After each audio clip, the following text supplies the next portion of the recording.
All right. So first, I just want to say thank you guys so much, and I hope everybody enjoyed lunch. And I was supposed to present today with Sandy Parshall, who's our program manager, but she had a family emergency, so she wasn't able to come. So I'm going to present her slides, but what you'll see in the presentation is a lot of her photography as well.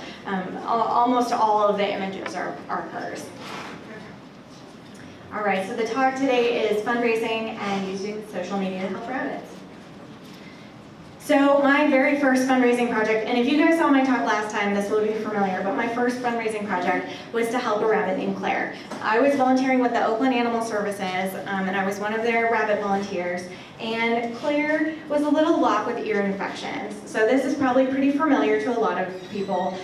Lops are prone to ear infections, and she had bilateral ear infections, and so the shelter was going to put her to sleep. So I kind of was wrangling behind the scenes and figured out about how much money I needed to raise to get her vet care. And I figured if I could raise the money to get her the vet care, that I could find a rescue group who would be willing to take her in.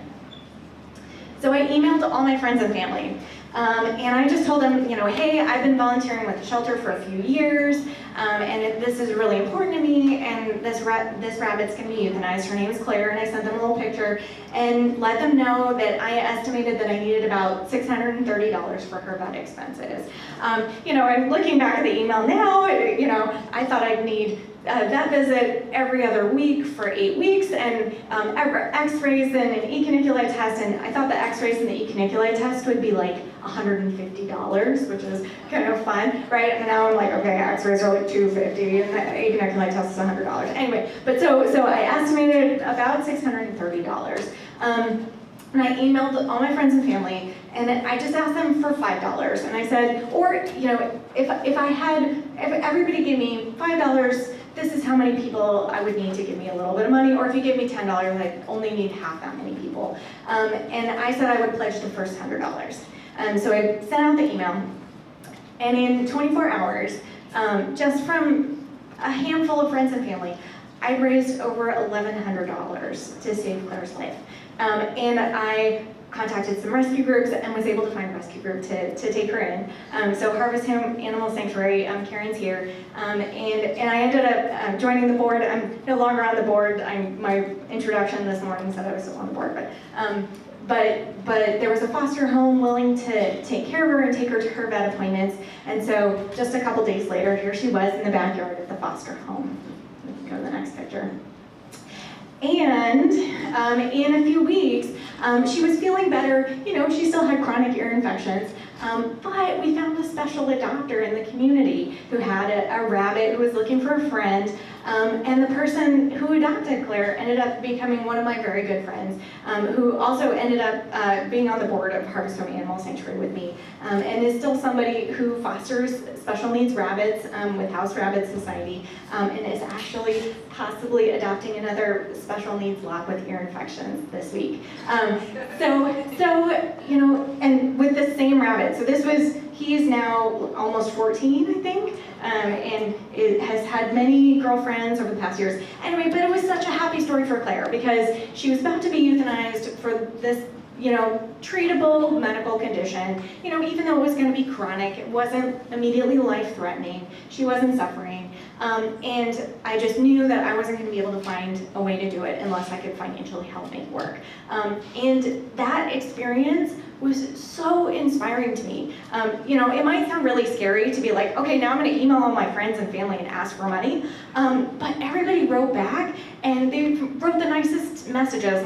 My uncle was like, you know, I never gave you money for your grad school graduation. Here's $25. You know, my grandma said, it's so wonderful how much you care about the animals. You know, here's $100, and you know, and here's $50 from, you know, my husband, and you know, so all these people gave, you know, and I was only asking for $5, and somebody gave $500. So, you know, and so I'm like sitting there crying at my computer, and so it was such an inspiring experience. So what I want you guys to take away from the presentation today is ask.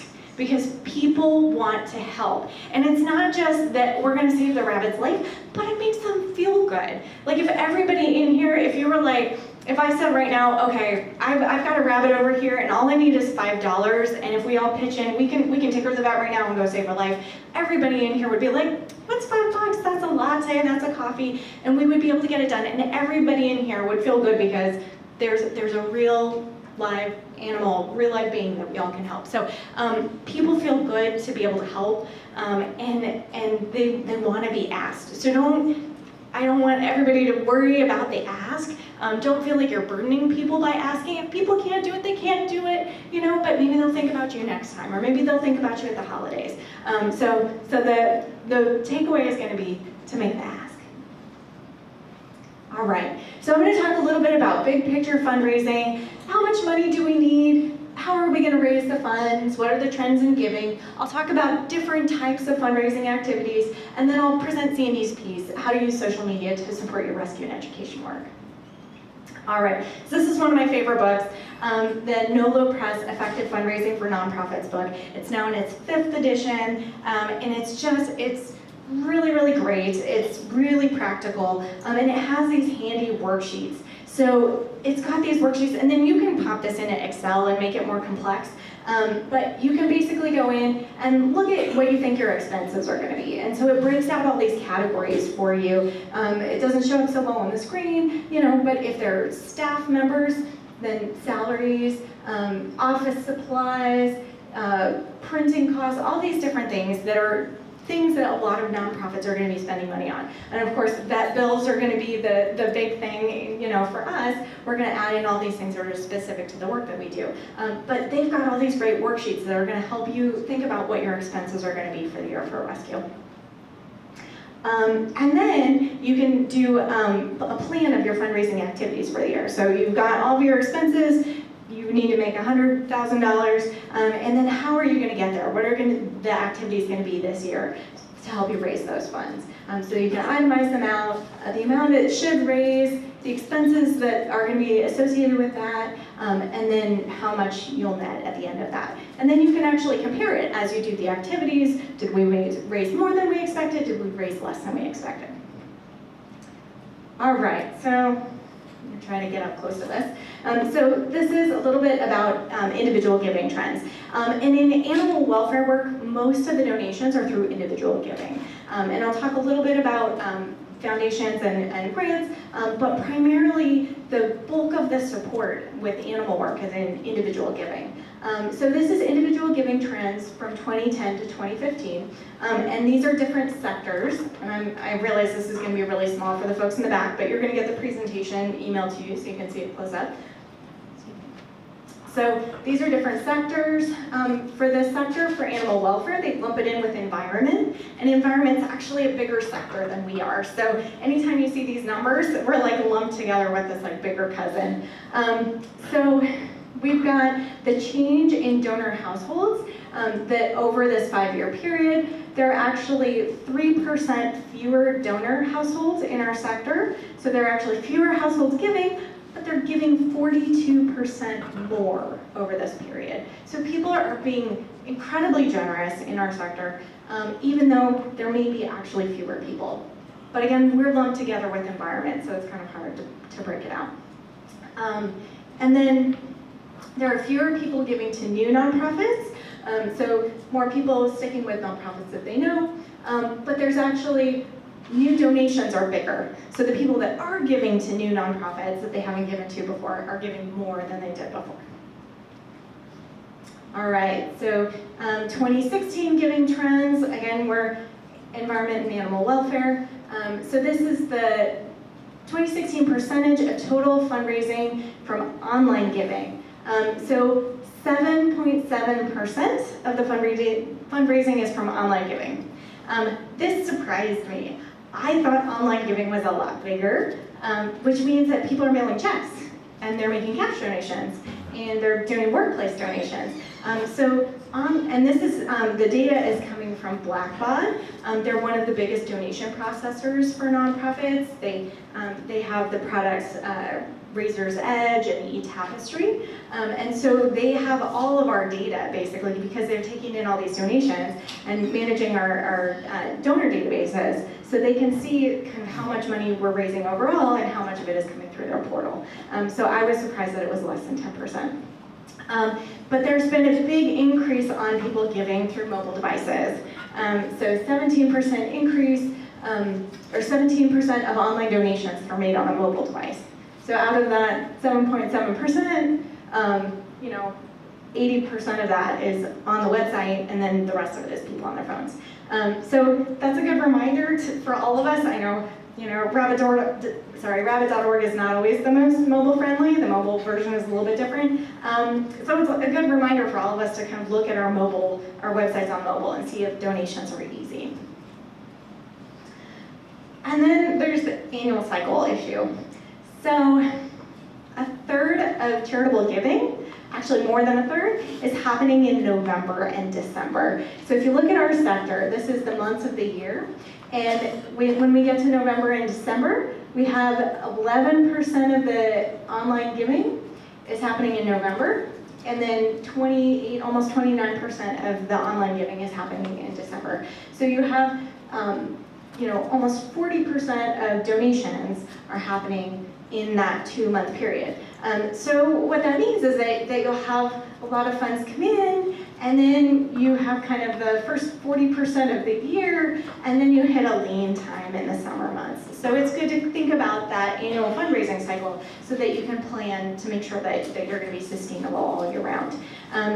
There's also been a big growth in Giving Tuesday, and I know we could do more with this, and so probably there's some of your groups that could do more with this too, but there's been a 20% growth basically in just 1 year from the previous year, just for Giving Tuesday. And this is the Tuesday, like first Tuesday in December, I think, right before the holidays. And environment and animal welfare and the medical research sectors are the top performing sectors for Giving Tuesday. So we haven't done that much with it, but it's something that we all should plan for because it's a big opportunity. All right, donor retention. So animal welfare is actually broken out for an environment here, which is helpful. So this has 2010 new donors, 2010 multi-year donors, 2015 new donors, 2015 multi-year donors. So one thing that we see is the numbers in 2010 and 2015 are basically the same, so there hasn't been a big change. But this is donor retention, so 37% of people who donate once will donate again. And so if you look at the flip side of that, you've got 60% of people who make one donation and you'll never talk to them again. That's just the industry average. So it's always a process of going out and you have to reach new people all the time. If you don't continually reach out and grow your community is going to start dwindling. With your multi-year donors, you have basically the flip side. You have about 2/3 of people who have given more than once are going to continue to give. But if you're just counting on those people who've given more than once to continue to give, and you're losing 1/3 of your people every year, and you're not bringing in that many new people, and the new people, it's harder for them to, donate more than once. So it's a continual process of fundraising and reaching out to new populations, new constituencies, and inviting people into your organization's circle. All right, and one way to manage all this is with a constituent relationship management system, CRM. Again, not super exciting, but it's basically your membership database. So when you start out, you might be doing this all in an Excel spreadsheet, but once you have more than about 100 donors, it's gonna get confusing, and the tools that are out there are gonna help you to manage your donations and your thank you letters a lot easier than if you're doing it on Excel or Word. So there are a bunch of competing products out there. I will say that I think everybody's unhappy with what they've got. They all do some things well, they all do some things poorly. So it's always great to talk with other people. If you're the person who's picking out the database, talk with the other chapters, talk with the other rescue groups that you know that are successful. Find out what they use, what they like about it, what they don't like about it, so you can make an informed decision. These are all kind of competing products that you can use. All right, so what does a CRM do? It stores data on your donors and the donations. You can format donation forms, you can do event management, sell tickets, you can do the credit card processing and do recurring donation schedules, and we'll talk about that and how important recurring donations are. It will format thank you letters, it'll send out emails, it'll send out email membership renewal reminders, generate reports, and you can integrate it with your accounting software, QuickBooks. All right, but your database is only as useful to you as the quality of the data you enter. So if you have, volunteers who are like not paying attention and they're entering data and you're getting incomplete addresses and then you're sending letters to people that never get to them, then it's not going to be that helpful. So it's important that you have good data, and it's important that you document things. And you might get a letter from someone who says, I really love to help support the vet care that you guys do. And you might put a little note in the database, and then when you have a rabbit that needs special vet care, then you might reach out to that person and see if they're interested in supporting. All right, and then for our members, you guys are probably all familiar with this, but for our members, we offer membership cards, and you get discounts on the back, and we've got the House Rabbit Journal, which of course now is in color, and we have an issue of over there so you can see it.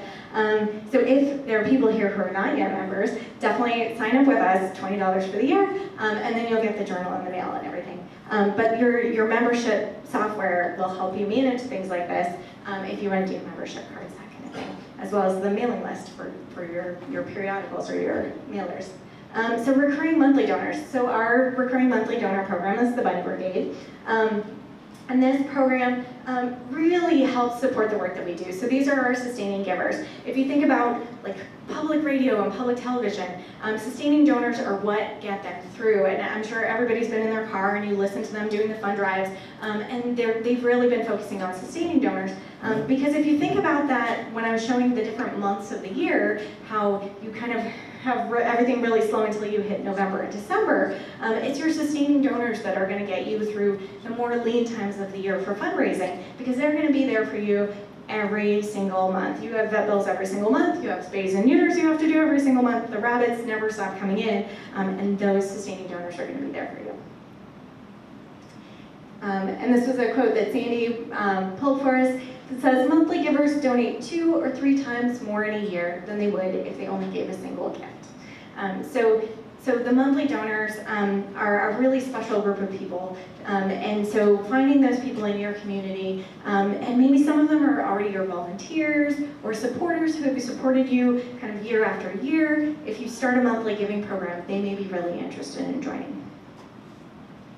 So we offer some perks. We reached out to Busy Bunny, which of course is now Binky Bunny, and we asked if they would be interested in giving a $10 gift certificate to people signing up for our monthly giving program.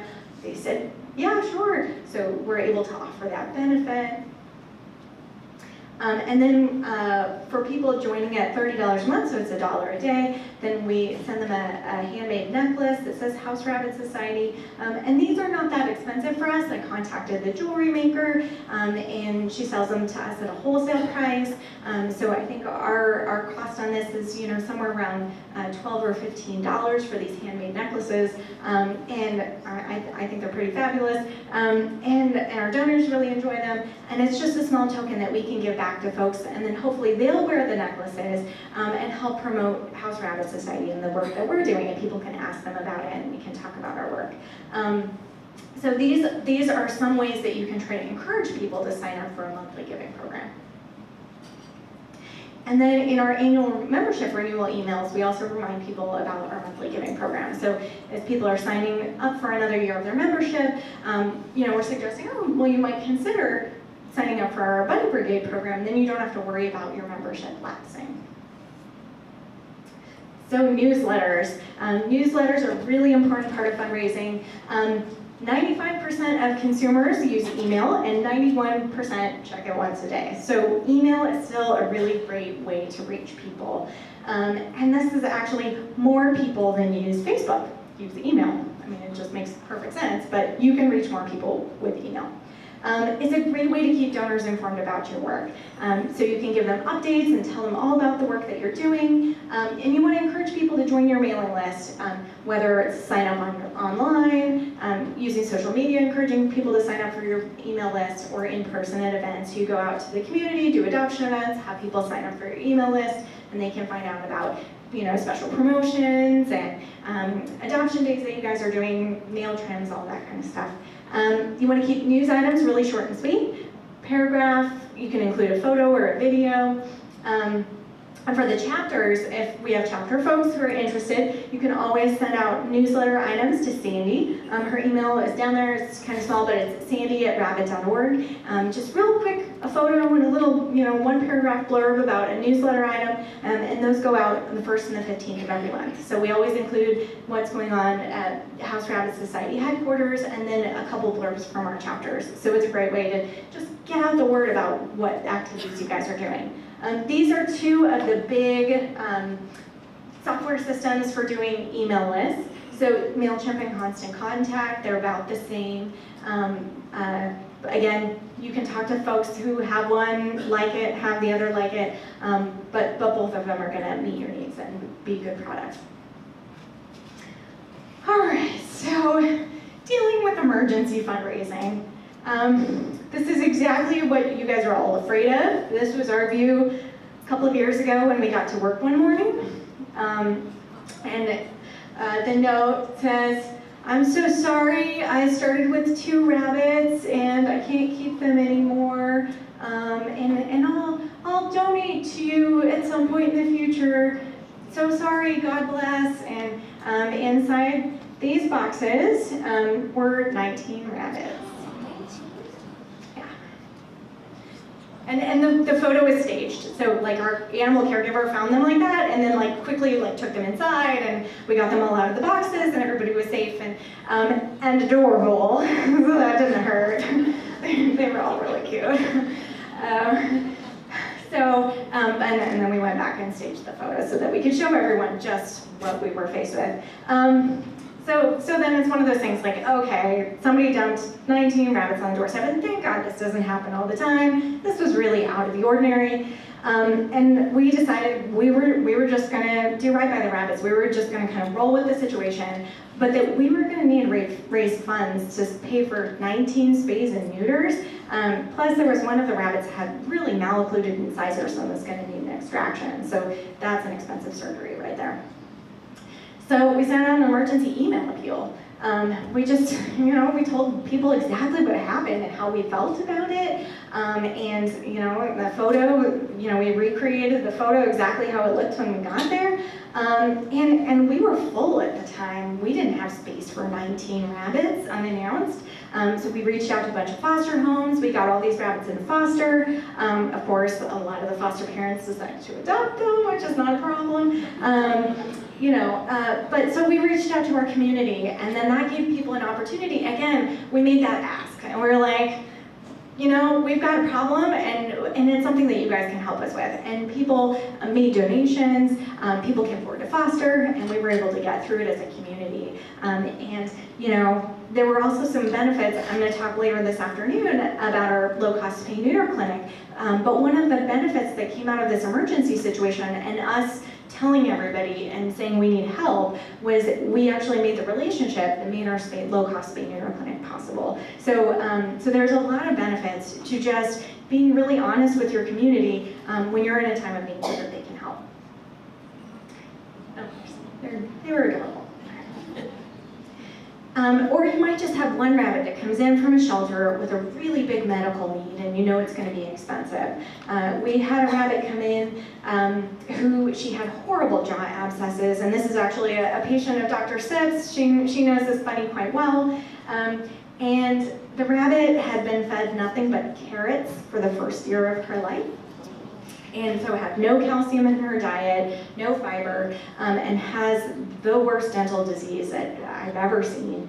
And like her teeth just basically rotted out of her jaws, which rotted and abscessed, and she's had now. I mean, she's lived and has a good quality of life, and it's been, I think, 4 years, but has had a number of surgeries, many surgeries.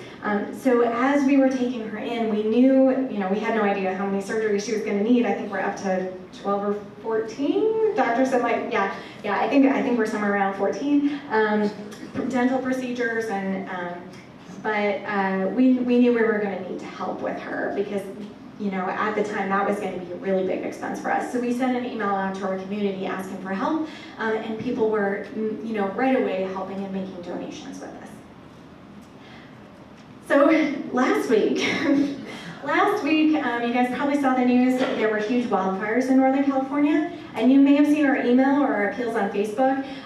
So I was sitting at home, and the wildfires were starting, and I was just panicking because this is so close to our community. Our facility was not being threatened with fire, but I, 3 years ago, was living in one of the neighborhoods that was very close where, neighbors to that area were being evacuated. And so this to me felt so personal. It was right there in our backyard, and I was seeing these fires happening and people being evacuated from their homes, and all the animals being evacuated, and I saw we're part of a state Humane Society Association, and all the directors of the other animal shelters were posting, do you guys need help? All the organizations up in this area, the shelter directors, what do you guys need? Tell us what you need. And the shelter directors started posting, we need you guys to come take our adoptable animals because we just don't have space for all the animals that are evacuating. There's so many animals coming into us right now, stray, and from the community evacuating. We just need the space. We don't have any space. So I was trying to get a hold of my contacts up at Marin Humane, and I couldn't get a hold of anybody, and I just, got in the car, headed up there, talked to the supervisor, and I was like, House Rabbit Society can take 2. We just had a couple adoptions, we had 3 open spots, and I was like, we'll take 2, we'll go from there. So we took 2, and then by that evening, we were realizing this was going to be a much bigger problem. The fires were still completely out of control. So we sent an email out to our supporters, and we let them know exactly what was happening. And we made an appeal for foster homes and an appeal for donations. So we were full, basically. We had 1 more open spot. And then over the period of last week, we took in 34 rabbits. And that was all because of foster homes. So we have 28 spaces at House Rabbit Society for rabbits, and we might go 1 over, but we're very cautious about our space and we're very careful. So we were able to basically go to all the animal shelters in the counties that were evacuating and pick up all the rabbits. And make space for all the dogs and cats and rabbits and other animals that were coming in because of all the foster homes that reached out because we sent an email. And people also made donations, and so we know that we'll be able to pay for their spays and neuters and the vet care that's going to be required as well. And then we sent out an update. We wanted everybody to know how things were going. So this is one of the rabbits we rescued, Cinnabum, and just happened to be, so we sent this out on Friday, and she got adopted Saturday morning by our volunteers sitting over here at the booth. So she very quickly got adopted. And then we sent photos of all the rescue activities during the week. We had a volunteer who, she actually had some personal loss. The previous week, she had a friend who was killed in the Las Vegas shooting. And so she was going to go to the service on, I think it was Tuesday or Wednesday, of the friend that was killed. And she was so upset, and the fires were happening. And I talked with her, and she was like, I can drive, I can do this. And I was like, well, if you're sure, if you need to go to the service and take care of all this. And she said, I want to make a difference. I want to help. I want to do something. I want to do something that helps, because right now there's so many people that are hurting, and this is something I can do. So she got in the car, and every day last week she went up to a different shelter to pick up rabbits. 7 at a time in her car, all very careful. But she and I, every day, we would make a plan, and then she would go and pick up the rabbits. We were wearing masks because of all the smoke, and the smoke was just crazy. And then every day we would do health exams and make sure all the rabbits were either cleared to go to foster homes or that they needed to stay, and we would send some of the other rabbits out to foster homes. So then every day we would have a couple couple fosters pick up, and then by last weekend we were totally back at normal numbers. So we gave everybody an update. We gave everybody a link to our Amazon wish list because we were running out of supplies. I mean, we were running out of carriers. We sent home, carriers with those 29 rabbits, and so we were running out of carriers in case we needed to go pick up more rabbits. We were running out of X-pens. We sent all our X-pens home. The hay delivery, this was crazy. So our hay provider is right up in the area that was affected by the fires, and the freeway was cut off. So they weren't getting their shipment in from Oregon. We didn't have as much hay on site. We needed hay. I mean, it was just, we were running short on everything because of the emergency. So we posted also on Facebook about our wish list and for donations. And then, of course, gave people updates. So now our rush is going to be to find homes for all these rabbits that we took in, because a lot of the foster homes are not going to be able to foster through the holidays. So we're already thinking ahead and trying to promote the rabbits as much as possible to get them adopted. And Daria actually got adopted in the last couple days as well. So we had appeals to adopt, to make a donation, and to foster as well. And we got, I think, another 20 or so foster applications. At this point, we don't need those folks to foster from this immediate emergency, but we've emailed everyone to see if they'll be able to help over the holidays, which is going to be a big need for us. And then, so as the donations started to come in, the in-kind donations from our Amazon wish list, we were sure to thank everybody on Facebook, because a lot of people saw the appeal on Facebook, and sharing this with social media, sharing it on Facebook, has been a great way that we've had kind of a snowball effect with our Amazon wish list. So Sandy will post the donations that we've received with a thank you and a link to the Amazon wish list, and so then people will be like, oh, they got stuff off their Amazon wish list, let's see what else they need. And then we'll get some things maybe a week later, and then we'll post another post with the Amazon wish list link. So it's a really great way, if there are supplies that your rescue can use, definitely use the Amazon wish list. It's been great for us. We sent out 2 emails and did some Facebook posts, and just had an outpouring of support. Now we have more than enough X-pens that we'll need for all of these rabbits, and more rabbits that we'll be rescuing in the future. So many carriers and litter boxes and hay and treats and toys and laundry soap and bleach and face masks and syringes. I mean, it's just so many supplies, and all of them things that are so practical and that we'll have use for all the time. All right, so that was kind of like emergency appeals, like when you really need help, being sure to ask for it. Matching gifts are a really great way to leverage donations. So you may have somebody in your group, let's say you look back at your donor database for the last couple of years, you have a donor who likes to give a larger gift, maybe it's $500 or $1,000 or $5,000, you might approach that person and see if they'd be interested in doing it as a matching drive. What we found is that our members really are inspired by matching drives. They get to double their donation.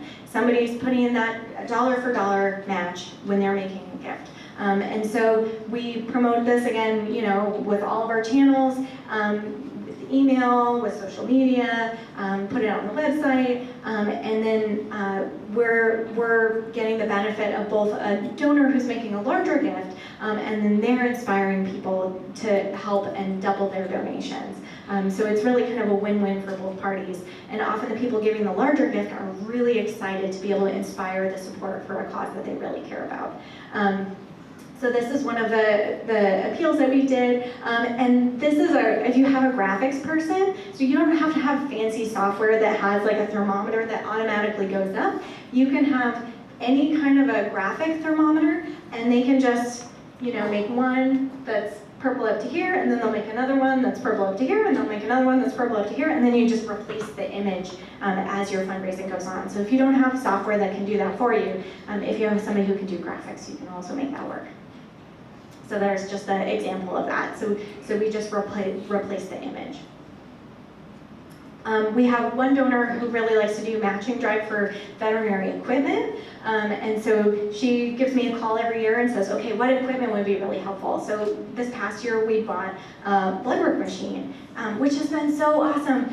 We have volunteer veterinarians who come in and do exams at House Rabbit Society. And having that blood work machine means that we don't have to send it out to the lab, and I don't have to bug them 3 days later when they're back at work and they're busy, and the last thing they want to do is look at lab reports and interpret it and figure out, my next steps at that point. This takes 10 minutes, and then we can already figure out the next steps for the rabbit in the room while they're still there, so that they can have their volunteer time and then they can go home. And it's really helped to expedite the care for the rabbits as well. We have a rabbit in stasis. If we're worried that it could be possibly liver lobe torsion, we can know in 10 minutes if that's what's going on. So it's been fabulous for us, and it's made a big difference. And she was thrilled because, House Rabbit Society is a cause she really cares about, and she was able to leverage that donation. All right, fundraising letters. So fundraising letters, direct mail is not dead. The experts recommend sending a physical hard copy letter every 2 to 3 months, up to 8 times a year. So yeah, we don't even do that, but that's still the recommendations out there with these large organizations that can do a lot of the data analysis, and they're really seeing this in the data. There's part of my thing that kind of got erased, but that's okay. So when you're writing a letter, what the part of this got erased, basically it says you want to tell a story. So you want to engage the part of the brain. The part of the brain that pores over figures and pie charts actually suppresses the part of the brain that makes donation decisions. So you don't want to talk about all the animals you save or all the kids you help or all the people you support. You just want to choose one story. So you can focus on one and then give a gesture to all the other animals out there that you're helping. But if, like with Claire, where there really was just one bunny, pick a story that people can see that the actual animal that you're telling their story, they're seeing the impact, and then make it a gesture towards all the other rabbits, so people can donate and help rabbits just like Luke, whose story they're reading about. So it's not just about helping Luke, because Luke, at the point of writing this letter, on the back side was him in his home, and on the outside of the envelope it was him being helped by his adopter. We already raised the money for Luke's vet care, but there are bunnies just like Luke that come in every day, every week, that are going to need House Rabbit Society support. So tell one really compelling story, and then gesture to all the other animals that you're helping. And then this is my own personal recommendation. If your mailing list is over 1,000 people, look into having your printer do it.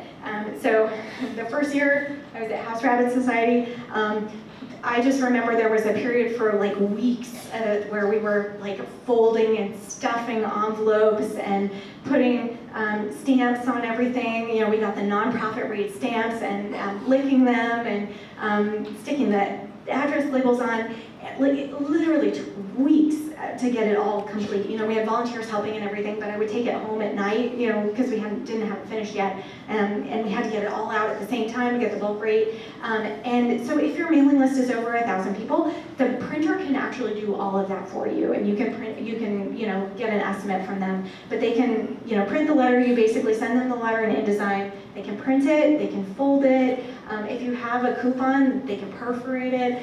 They'll print the outside envelope for you, print a remittance envelope. They'll stuff it all, address it, and do the mailing itself. Take it to the post office and do the bulk rate postage and get the addresses all certified and everything. So there are a lot of steps if you're doing it yourself. And if it's a really small mailing list, you can probably do it up to about 1,000, and it's manageable. But then once it gets over a certain threshold, it's going to be so much of your time and your volunteers' time that honestly, our time is better spent helping rabbits. Like, that's our passion. Our passion isn't licking envelopes. So let's do what we do best and what we care about, and we can spend a little bit of extra money on the printer so that all the people who are supporting us, that we're out there doing the work.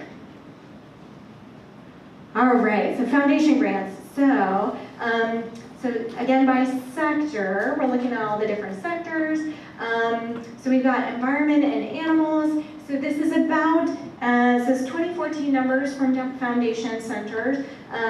So about 7% of foundation grants go to environment and animals. And again, environment is a much bigger kind of sector than we are.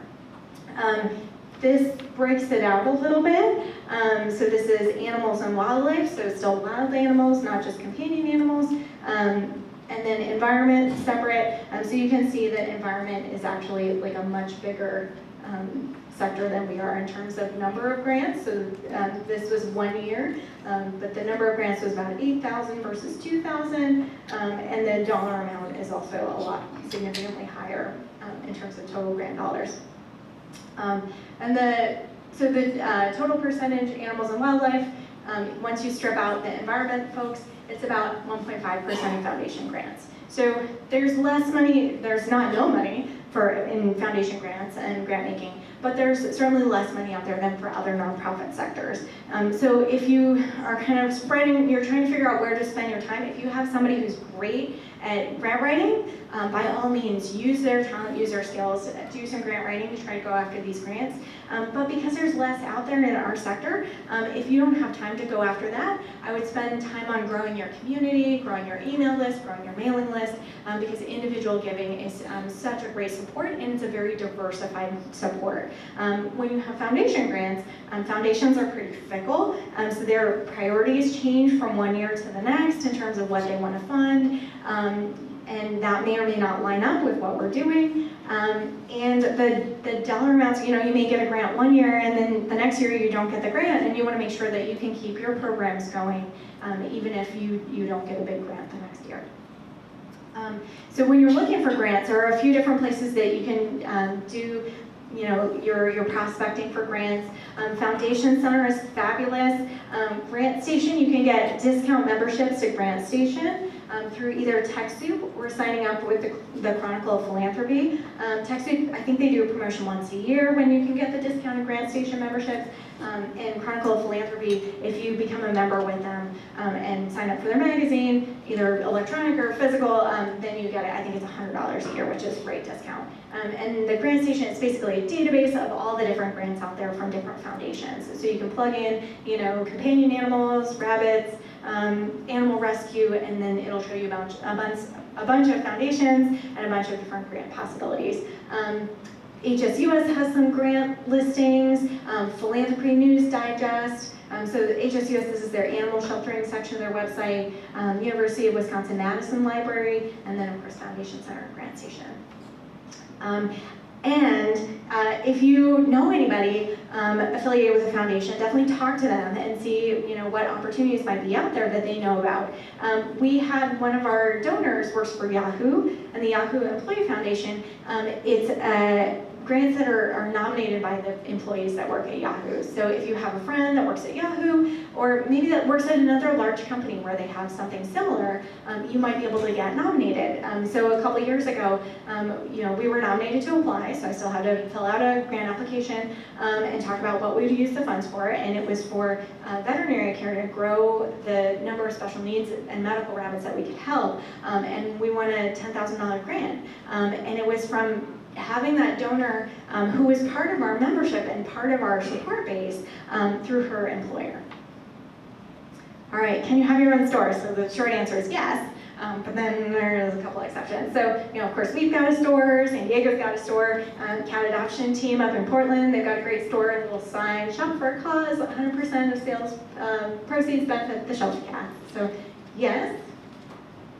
But there's this thing called unrelated business income. And so unrelated business income. So basically, the income from your store, the sales of goods and services have to be related to your mission.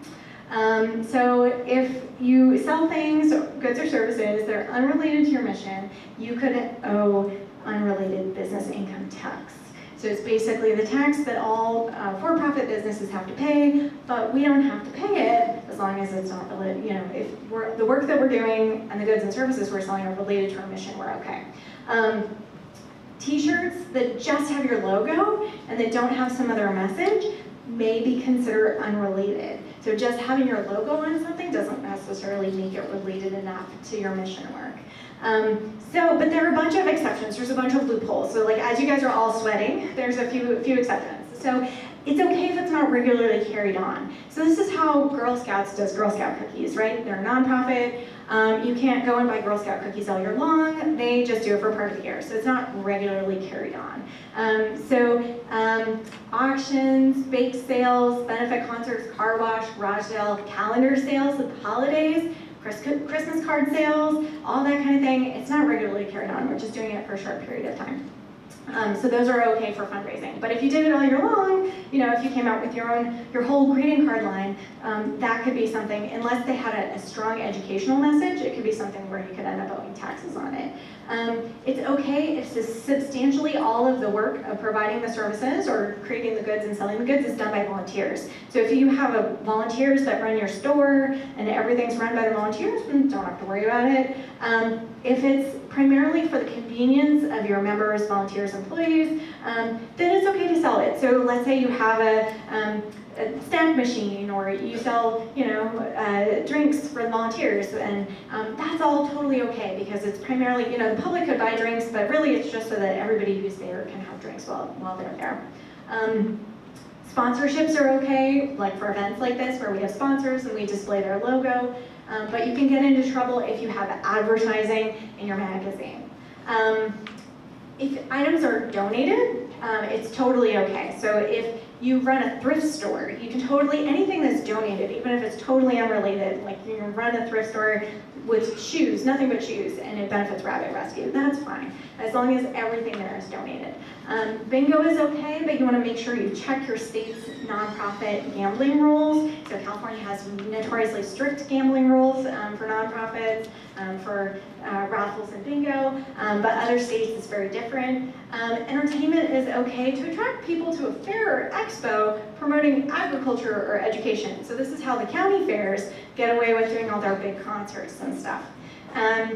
But if you have unrelated business income, so you can actually have a little bit as long as it doesn't go over $1,000 a year, but if it goes over $1,000 a year, you might have to pay business taxes and file a 990T, so it's extra tax filings, and if you don't do that and the IRS audits you, then you could get in trouble. So we're always kind of, with our store, we're always thinking about unrelated business income tax in the back of our mind in terms of the things that we're bringing into the store, and we're thinking creatively about how we can make the things that we're selling more educational because actually it benefits everyone.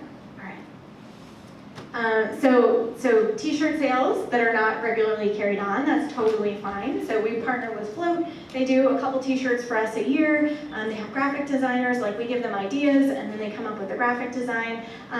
But we're focused, we're like, okay, we still want to have some kind of a rescue education message. And so they created this design for us that had the message of rescue at the bottom of the t-shirt. And so we've done a few different kind of rescue themed t-shirts with them, which has been really fun. We've had some benefit dinners with restaurants where they've donated proceeds to us for a fundraiser dinner. So different ways of partnering with businesses. We have these over for sale on the table. These are our flashlights that we use for nail trims. And we have engraved on them a message about how often your rabbit needs a nail trim, every 6 to 8 weeks.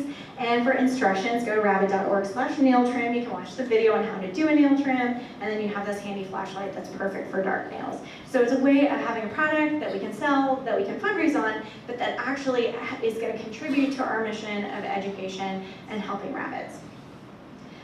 Same with this tote bag. So we've got the tote bags over here. We had a local artist do the graphic design, and it says these are a few of my favorite things, and then these are all the rabbit safe veggies. So you can take the bag with you to the grocery store, the farmer's market, and you have your shopping list right on the bag. So, so again, it's a great way of having products that we can sell and we can fundraise, but it's still educational. So we're not going to get in trouble with unrelated business tax for this. It's actually a really kind of fun brain puzzle, and you come up with really fun things. So I encourage you guys to try it. All right, corporate matching gifts. A lot of people work in workplaces where the employer will match donations. And there are $4.5 billion that are given to charities through workplaces every year. So this is a big area where you can have growth. The gifts tend to be larger than other online donations. It's transferred through payroll deduction. The gifts are often matched by the employer. Nonprofits have to take in the funds electronically. There's also combined federal charities. It's workplace giving through the government. It could be federal, state, county, city, but there are kind of a bunch of hoops to jump through for CFC. So for other employers, it can just be as easy as putting something in your newsletters, put something on your website, says, ask if your employer will match your donation. A lot of people don't even know that the companies that they work for will actually match their donations, and it's just a matter of them asking and finding out how to do it. Donor advised funds. So people can make gifts of stocks or bonds. So the donor contributes to the donor advised fund over time. It's basically an account that they have, and then they can periodically grant money out of that account to charitable causes. You can get this little widget and put it on your website, so it advertises to people that you can accept money from that. So you don't actually take the stocks and bonds directly, because you need to have an investment banker that you work with, and there would be a bunch of paperwork to fill out. So using a donor advised fund is a way that basically just the funds get transferred to you. All right, Amazon wish list, we talked about this already. So you definitely want to add an Amazon wish list to your website, and thank your donors on social media, because that's where a lot of them are finding out about it. Donations through Facebook. So Facebook rolled this out last year, where you can press the donate button and people can make donations directly to you. You have to get it set up on, set it up on Facebook. Facebook thanks your donors and takes a small percentage. It's a good idea to also thank your donors publicly on Facebook, because that's the platform that they're on and made the donation, so they'll see it. Facebook receives the donor information and the nonprofit does not. So, yes. So, and when you're talking about building your community and all the people you're interacting with, and building your email list and building your mailing list, and all of those things, you don't get any of that information, or very little of it. So that's a downside to really pushing the Facebook donations. One of the things that it's great for, though, is that people can create their own fundraising campaign if you have the button enabled. So if you have it set up, people for their birthday can set up a birthday fundraiser. For the flyers, people can set up a fundraiser on their own profile and say, here's this great organization that's doing great work. Here's a donate button, and you can help me raise money for them. And we've had a number of people use that really successfully to help us. Yeah. So since you mentioned it, actually, I was in charge of matching the donation for behalf of my company, and I noticed that in the last 3 years, what really got people is the challenges, like the ice bucket challenge. I don't know if you have that in the States. I guess. Yeah. And so if you feel like running with, I don't know, the kids in the neighborhood or whatever, this works really well. Yeah, great. So she was saying that at her company, they do gift matching through the workplace, and that their challenges like the Ice Bucket Challenge or a fundraiser run, that those are really successful in people raising money and then having it matched by the workplace. Yeah. People want to organize a race or something. Yeah. It's crazy how much money we can raise. Yeah, absolutely. Yeah. So if you have somebody in your chapter who wants to maybe set up a fundraising run or an activity, absolutely. If you need funds quick, somebody dumped 19 baby bunnies on your porch, bake sale is a great thing. You don't have to worry about unrelated business income tax because it's not regularly carried on. You're not a bakery, but you can, have volunteers do a quick bake sale, and you can make, a few $100s in an afternoon. Big events. Toast the Turkeys is a big event that when I was with Harvest Home Animal Sanctuary, we would do every year. And with big events, you just want to plan. It's a lot of planning.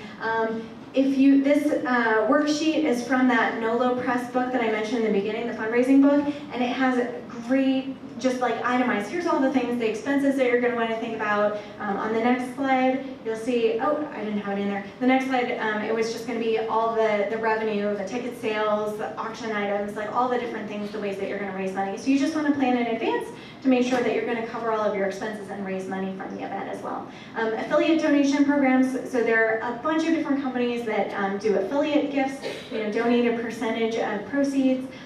It's also a great idea to have a car donation program. This is just one vendor. There are a number of different car donation programs out there. Just do your homework because they all take a different percentage of the donation. So basically somebody's got a car, it's running or not, doesn't matter. They call this third party, they will pick it up. They do the auction of the car, and then they send you a check for a percentage of the proceeds. So it varies a lot. Some of them, they pass through 50%, some of them pass through 80%. So just double check the companies before you sign up. All right, next one. Amazon Smile. I bet everybody in here is already on Amazon Smile, but if you're not, definitely sign up. It started in 2013, and it's only 0.5% of proceeds that are donated. So if people type in smile.amazon.com and buy whatever it is they're going to buy, it'll donate 0.5%. And this is in 4 years. Almost $11,000 was generated for House Rabbit Society just from people shopping for Christmas and birthdays and their work, their office purchases, whatever. So even though it's actually a really small percent compared to other affiliates that we work with, it generates a lot over time. So I definitely recommend signing up. All right, and then also, this is not that sexy, reducing operational expenses. It's the same as a donation. So if you have all these recurring monthly expenses, call up the companies. If it's been 2 years since you talked to them last, call them up and see if you're still getting the best rates. Because oftentimes they just kind of ratchet you up until you call them, and then they can give you a promotional rate and get your rates down. So if you have a burglar alarm company, you might be able to get your rates cut down. Look at your trash service. Can you get a smaller bin? Can you divert more of your waste to recycle or compost? Will it make a difference? Call AT&T. They're notorious for this. Like your phone service or your internet service, you might be able to get a better deal. When I came on, I just audited all of our recurring monthly expenses and was able to save us $220 a month, right? So that's almost a $3,000 donation every year. It's the same equivalent in terms of savings that we're getting. All right, and then I'm going to rush through the social media. Oh, I'm out of time, dang. Okay, so this is the stuff that Sandy was going to present. Social media, there are 1.32 billion daily Facebook users, 100 million Instagram users, and 329 million Twitter users. So the biggest one there is Facebook. So if you can only pick one social media platform, probably Facebook is the way to go, probably followed by Twitter. Go ahead. All right, so there's many social media outlets. Better to pick few and do it really well than spread yourself thin. Facebook and YouTube both have fundraising options. People want to help you fulfill your mission, and these are ways that you can help tell the story about the work that you're doing every day, and don't be afraid to ask. So different things that you can share on social media: announcing classes and events, asking for volunteers, thanking volunteers, educating about your mission, introducing adoptables, sharing cute photos, sharing photos in their homes, sharing photos in foster homes, thanking supporters, asking for donations, and having other people share what you're doing. Engaging your audience. So you guys probably know this from Facebook, but they don't show you everything. Like if you're friends with, you're following House Rabbit Society, they're not going to show you every single post from House Rabbit Society. They're only going to show you a fraction of them. So if you have a lot of engagement on your page, people responding, people liking, people commenting, if there's more engagement, it's going to prioritize you and it's going to show more of your followers your content. So it's important to make things that are interactive, solicit photos from people, have a call to action, things that they can do. It's important to share a photo or a graphic or a video with every post. So they're really prioritizing video right now. If you share videos, it'll reach more people than if you just share photos. And if you share text, it doesn't go to as many people. Use keywords and hashtags and create a variety of posts to engage your audience. A lot of advice out there, but the advice might not actually be specific to your audience. So you want to really see what works for you and look at your insights. Facebook and Twitter have data that they collect, and you can look at those metrics. You want to post every day. Candid, casual posts are fine, but you can calendar things out and have a schedule. So every week you'll do a certain number of adoptable posts, and every week you'll do a certain number of updates on things that are happening. So it's great to calendar those things out. Study your favorite organizations. One of the organizations I mentioned earlier that I have like an organizational crush on is Muttville. I think they do a great job. So, check out whatever organization you have a crush on, figure out what they do and how they do it, and see what you can borrow to make it work for you. And network with other people who do this work and see what you can learn from each other. All right, I'm about to be pulled off the stage, so I've got like 2 more slides. So social media is social. Make sure that you respond to people. Stay positive. People definitely respond more to positive messages. And if there's something sad, you want to show people what you're doing to help and how you're being a solution to a problem.